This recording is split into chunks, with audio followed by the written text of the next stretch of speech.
Rich Gonzalez, malabo na palang bumalik sa showbiz. Hindi lang isa kundi dalawa na pala ang anak ni na Mateo Lorenzo at Erich Gonzalez Lorenzo.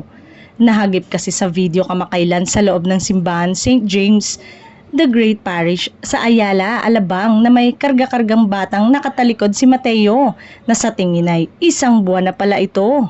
Tila kausap ni Mateo ang magulang niya habang karga ang bata na tila pinatatahan at nililibang niya. Kung totoo nga na dalawa na ang anak ni na Erich at Mateo ay ibig sabihin ay halos 2 taon na ang pagitan ng magkapatid. Matatanda ang ibinandera ni Father Frankie Mabanta ang larawang bininyagan ang panganay ni na Erich Gonzalez at Mateo Lorenzo na si Jose Mateo noong June 28, 2024. Mukhang malabo pang bumalik si Erich sa showbiz dahil 2 maliliit na chikiting ang personal niyang inaalagaan. Ito rin kaya ang payo ng in-laws ni Erich na palakihin ang mga anak nila ni Mateo na walang ngaya dahil ganito nila pinalaki ang 12 anak na walang kasambahay.